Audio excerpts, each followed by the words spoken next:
pendakian Gunung Kendali Sada. Seharusnya selesai sebelum maghrib itu rencana awal mereka. 3 hari naik, 2 hari turun. Jalur resmi, tidak ada cerita mistis, kata brosur wisata. Namun Ardi tahu ada yang salah. Sejak mereka melewati batas hutan lumut, udara berubah. Bukan lebih dingin, melainkan lebih berat. Seolah paru-paru harus bekerja 2 kali lipat untuk menarik napas. Jalur turun harusnya ke kiri, gumam Dimas sambil melihat peta. Ini ke kanan, sahut Rani. Di depan mereka, jalur tanah turun landai, bersih, tanpa akar liar. Terlalu rapi untuk gunung setua ini. Ardi berhenti. Gunung jarang ngasih jalan gampang, katanya. Pelan, angin berhenti. Daun menggantung tanpa suara. Dan dari balik kabut tipis terdengar suara ombak. Bukan air terjun, bukan sungai. Ombak di gunung. Jalur itu membawa mereka ke sebuah lapangan luas. Tanahnya hitam, basah, berbau asin.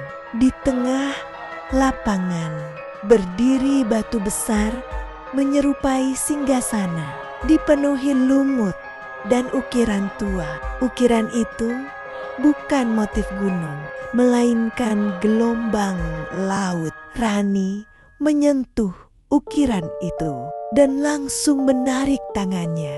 Dingin, katanya, kayak nyentuh besi dari kulkas. Dimas menoleh ke sekeliling. Kalian sadar nggak? Nggak ada suara burung. Ardi menatap tanah. Jejak kaki mereka menghilang, seolah tanah menelan bekasnya perlahan. Lalu suara itu datang, lembut, mendayu dari arah hutan. Turunlah. Bukan suara manusia, bukan sepenuhnya suara perempuan. Lebih seperti air yang belajar bicara. Ardi merasakan sesuatu di dadanya. Tarikan halus, seperti rindu yang tidak ia mengerti. Sosok itu muncul tanpa langkah. Lelaki tua bertongkat, mengenakan kain gelap. Rambutnya putih kusut, matanya hitam tanpa kilau. Kalian salah jalan, katanya. Tenang, ini jalur turun, jawab Dimas cepat. Lelaki itu tersenyum tipis. Semua jalur di gunung ini memang turun, katanya. Tapi tidak semua kembali ke darat. Rani menelan ludah. Ini tempat apa? Lelaki itu menatap batu singgasana. Tempat titipan. Titipan. Siapa? Ia mengangkat tongkatnya, menunjuk ke arah selatan. Yang di puncak menitipkan, yang jatuh, katanya. Yang di laut selatan mengambil yang rindu. Ardi merinding. Gunung ini menyimpan orang yang tidak siap pulang. Lanjutnya, laut menjemput yang sudah dipanggil. Dimas tertawa gugup. Kami cuma mau turun. Lelaki itu menatapnya lama. Kalian bertiga, tanyanya. Ardi refleks menghitung. 1, 2, 3. Namun bayangan mereka di tanah. 4. Sejak melewati lapangan itu, Dimas berubah. Langkahnya tidak meninggalkan suara. Napasnya terlalu teratur. Dan setiap kali mereka berhenti, matanya selalu mengarah ke selatan. Aku dengar laut, katanya. Suatu malam, panggilannya jelas sekarang. Rani menangis diam-diam. Ardi mencoba mengingat wajah Dimas sebelum pendakian. Namun memorinya seperti kabur, seolah seseorang menghapus detail yang tidak lagi diperlukan. Di malam ketiga, tenda Dimas kosong, tidak robek, tidak berantakan, hanya basah. Dan di tanah ada jejak kaki menuju arah yang mustahil, ke selatan, menembus gunung. Ardi dan Rani akhirnya keluar hutan, namun bukan di desa kaki gunung. Mereka keluar di pantai selatan. Langit mendung, pasir hitam, ombak besar berderu. Tidak ada jalur logis, tidak ada perjalanan yang masuk akal. Di kejauhan berdiri sosok perempuan bergaun hijau. Di sampingnya seorang lelaki berdiri kaku. Tubuhnya basah tanah. Wajah Dimas, namun matanya kosong.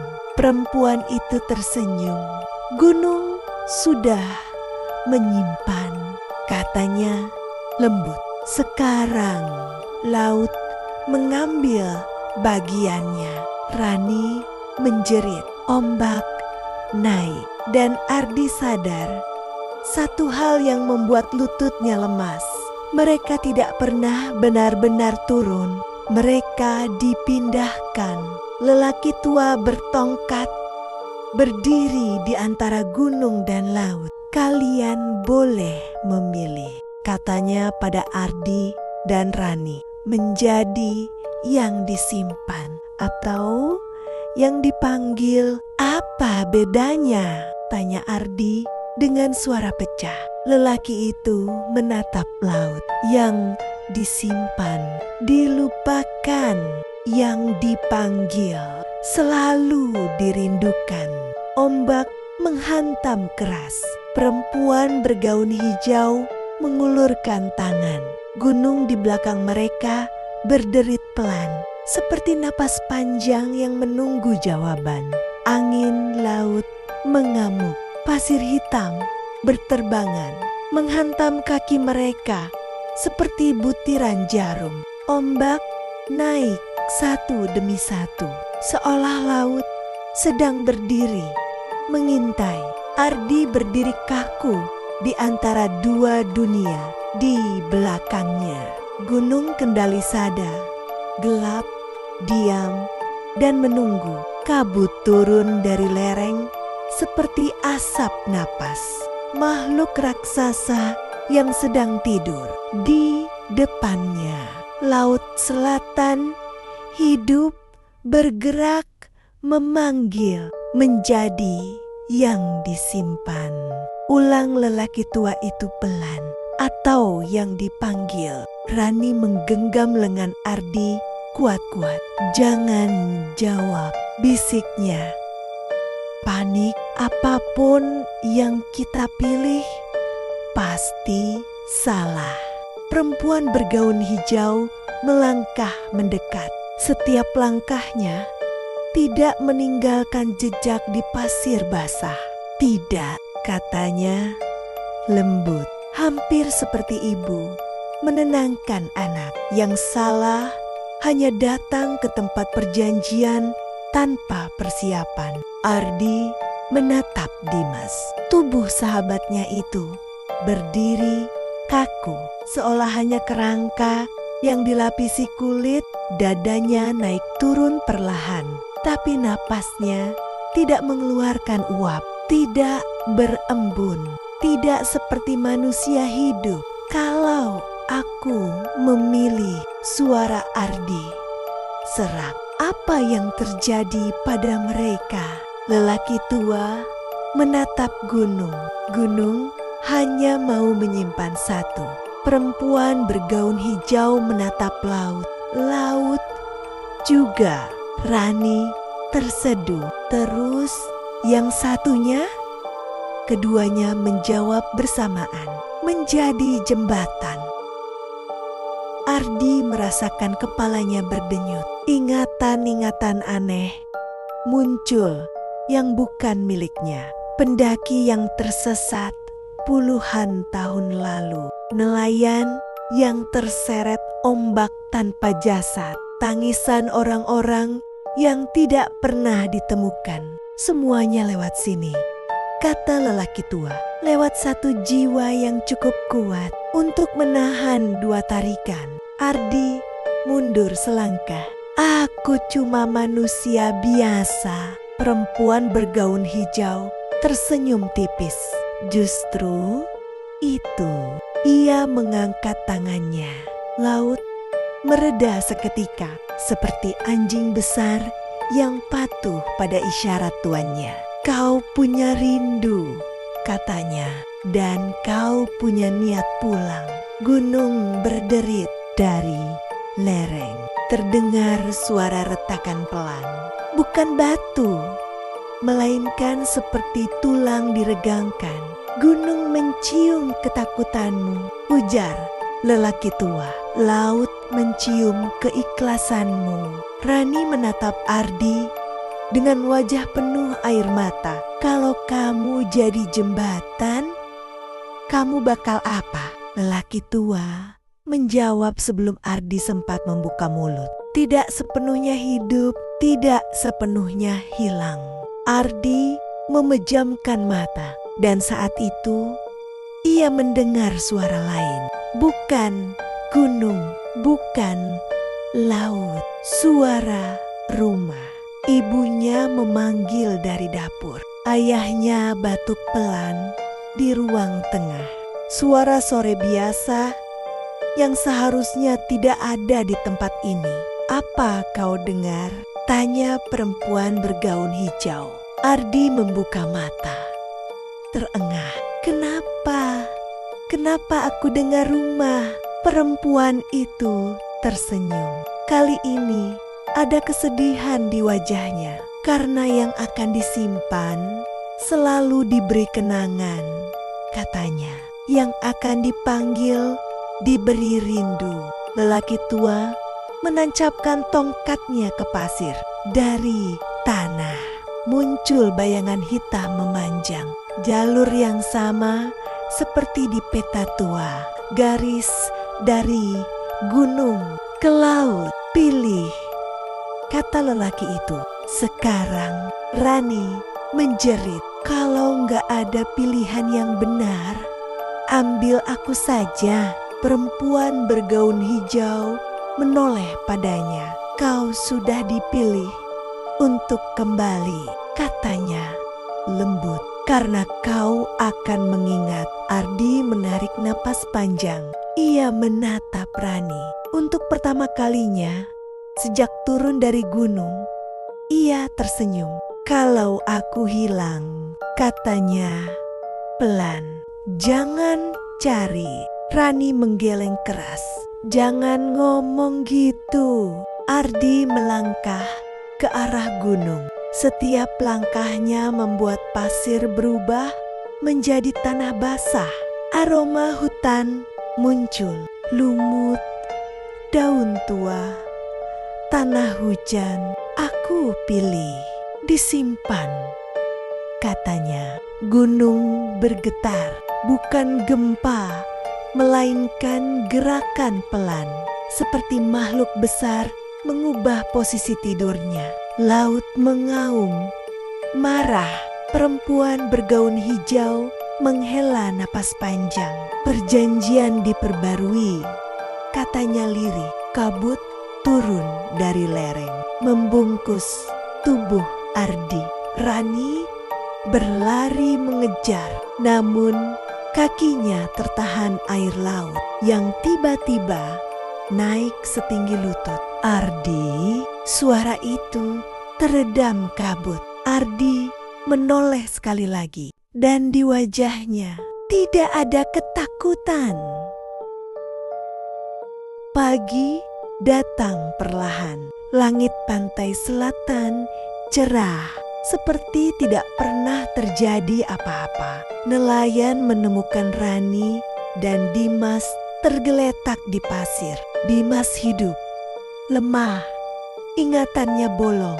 Rani selamat, utuh. Namun ketika polisi bertanya, pendaki ketiga di mana? Rani membuka mulut, lalu berhenti. Nama itu hilang dari lidahnya. Ia tahu ada seseorang. Ia tahu ia penting. Tapi setiap kali mencoba mengingat wajahnya, kepalanya sakit luar biasa. Dokumen pendakian hanya mencatat 2 nama. Tidak ada Ardi. Bertahun-tahun kemudian, pendaki sering melaporkan hal aneh di Gunung Kendalisada. Jalur turun yang muncul tiba-tiba, kabut yang bergerak melawan angin, dan sosok lelaki berdiri diam di batas hutan lumut. Tidak menghalangi, tidak menyapa, hanya menatap. Di pantai selatan, ombak kadang surut terlalu jauh, memperlihatkan batu besar berlumut dengan ukiran gelombang. Orang-orang yang berdiri terlalu lama di sana sering berkata, kayak ada yang nunggu. Dan jauh di antara 2 dunia, seseorang berdiri di jalur yang tidak ada di peta, menjaga agar gunung dan laut tidak pernah benar-benar bertemu lagi. Tidak ada yang tahu kapan Gunung Kendalisada pertama kali bernapas. Namun dalam cerita lisan desa tua di selatan, gunung itu disebut Gunung Penahan, dan laut di depannya disebut Laut Penjemput. Dahulu, sebelum jalur dan peta dibuat manusia, 2 alam ini pernah bertemu. Gunung membuka jalurnya, laut menarik daratannya, air asin naik hingga lereng, tanah runtuh ke samudra. Orang-orang hilang tanpa jejak, bukan mati, melainkan tercampur. Seorang empu sakti lalu membuat perjanjian. Gunung hanya boleh menyimpan, laut hanya boleh memanggil, dan di antara keduanya harus ada penjaga hidup, manusia yang menjadi batas. Sejak itu, setiap kali jalur turun terlalu mudah, setiap kali ombak terlalu rindu. Penjaga baru harus dipilih. Perempuan bergaun hijau bukan ratu. Ia penjaga panggilan. Dahulu ia manusia, seorang gadis desa yang menunggu kekasihnya pulang dari gunung. Namun lelaki itu tidak pernah kembali. Gunung menyimpannya, laut merindukannya. Ia memanggil setiap malam, hingga suatu hari laut menjawab. Tubuhnya tidak mati, namun jiwanya terbelah.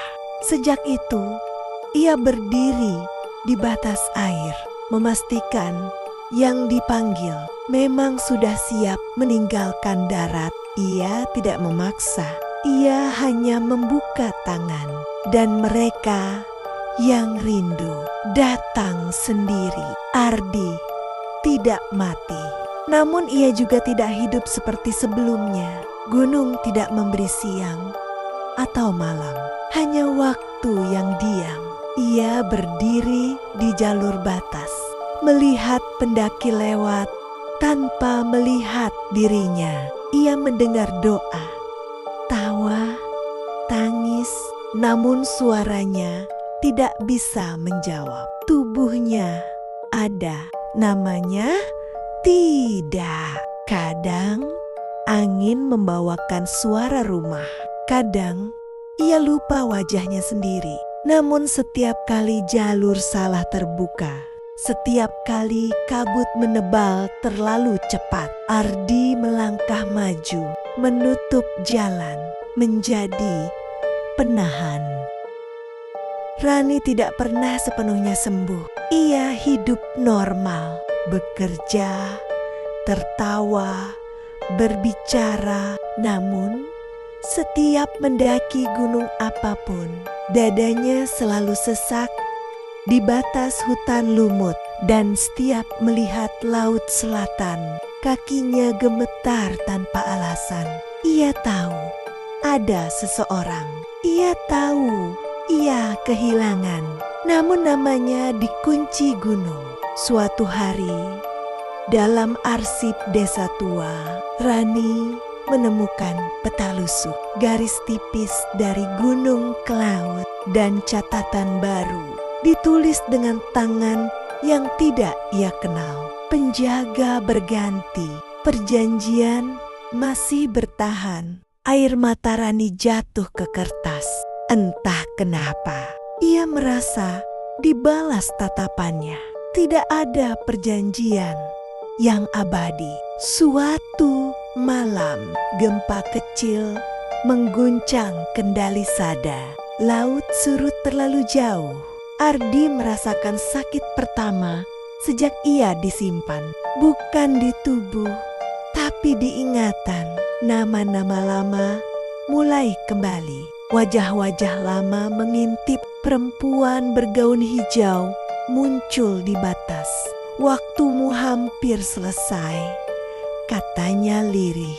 Apa yang terjadi kalau aku pergi? Tanya Ardi.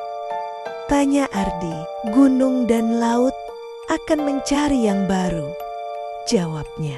Dan jika tidak ada, perempuan itu menunduk, maka mereka akan bertemu lagi.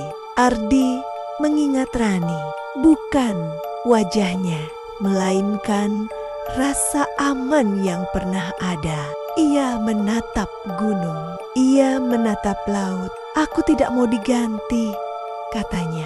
Lelaki tua bertongkat muncul untuk terakhir kalinya. Tidak ada penjaga abadi, katanya. Ardi tersenyum tipis. Kalau begitu, biarkan aku jadi yang terakhir. Ia melangkah ke garis itu, bukan ke gunung, bukan ke laut, tapi di antaranya. Gunung menghela napas panjang, laut mereda sepenuhnya, dan untuk pertama kalinya sejak ratusan tahun, jalur itu lenyap. Gunung Kendali Sada kini biasa saja. Tidak ada jalur aneh, tidak ada kabut berperilaku aneh, tidak ada cerita pendaki hilang. Pantai selatan tetap ganas, namun tidak lagi memanggil. Perempuan bergaun hijau tidak pernah terlihat lagi. Dan di arsip desa, peta lama itu kini kosong. Tidak ada garis, tidak ada catatan. Namun kadang saat angin gunung bertiup ke selatan, orang merasa ada seseorang berdiri sangat dekat, menjaga jarak yang tidak boleh dilanggar. Dua tempat itu kini diam karena seseorang memilih menghilang sepenuhnya agar dunia tetap utuh.